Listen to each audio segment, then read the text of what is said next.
Hello everyone. So obviously we're still not having face-to-face lectures, and I received some feedback that one aspect that's missing from that is the little tangents or historical backgrounds that we can go into, and they indirectly help retain information.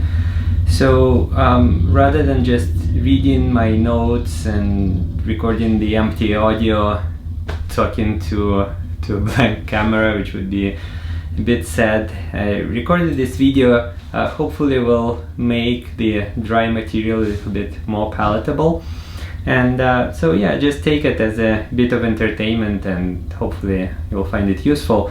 One thing that we've been discussing is mixtures, right? So without chemical reactions, what happens if you take several components and bring them together? What the second law of thermodynamics tells us, that even if we don't do anything, with the absence of work, the components would mix. So that's the outcome.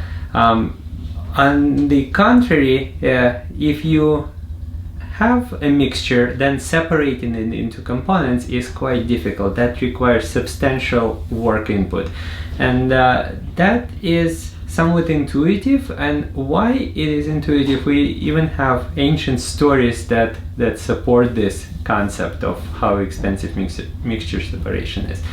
And I always joke that children help us learn a lot about fluid mechanics, and well, one of these illustrations of this is this book. We've been reading it with my 8-year-old daughter. This is Percy Jackson's Greek Heroes. If you haven't read it, by the way, I highly recommend it. It's hilarious, and I'm a fan of Greek mythology, and this is well researched, but also just hysterical with modern references, etc. So in this book there is a story of a mortal girl named Psyche, who was beautiful, so beautiful that Eros, the god of love, fell in love with her and married her, and that incurred the wrath of Aphrodite, who was Eros' mother. And so the proverbial kind of mother-in-law situation, she sent Psyche on the series of impossible quests, and one of those quests was to separate a pile of grains of different sort, like barley, oats, rice, wheat, etc., into the individual components. And that task was so fundamental and impossible that Psyche required help from other goddesses and things of that nature. And by the way, this story is also, it's been replayed in Disney's Cinderella, for example, when the birds helped Cinderella sort the grains out, and so that the Cinderella could go to the ball. So this idea, in our course we're talking about fluids, so liquids or gases. So separating a pile of grains, which are solid particles, it's like a Greek metaphor, right? It's not literally true, but it's illustrating one concept through another. So the bottom line is that it requires substantial effort. It's actually very expensive in terms of work involved to separate the mixture into its constituents. And but if you think about it, there is conversely, if the stuff mixes by itself, it's probably possible to get the work out of this. And in fact, this has been done, and it's being done.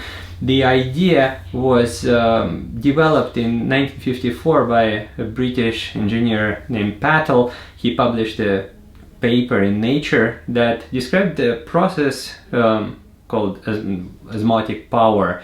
It's basically, if you have salt water with different concentrations of salt, and you bring it in contact, but not direct contact, but through a semi-permeable membrane, then the fresh water will tend to go through the membrane into the salt water compartment. And if the membrane is just right, so it won't pass the salt ions but just the water molecules, then it would create a pressure through the across the membrane that could be harnessed as actually mechanical work. So this process is called osmosis, and this is, by the way, why osmosis happens, because there is a tendency to create entropy, as we've been discussing in this course all the time. The salt molecules, so salt ions, they want more entropy, basically more water to circulate in, and that tendency is manifested in this flow of fresh water into the salt water compartment. So this is why drinking seawater, if you're shipwrecked and lost at sea somewhere, it's not a good idea, because the salt water, salty seawater, will draw the water from your cells through the cell membranes, and you'll be in big trouble. So all the stories about surviving on a raft by drinking seawater are actually fake news. The osmotic drag is it's a mechanical thing, the mechanical pressure that occurs across the membrane, and it couldn't be implemented really until 1970s, until we learned how to make these membranes.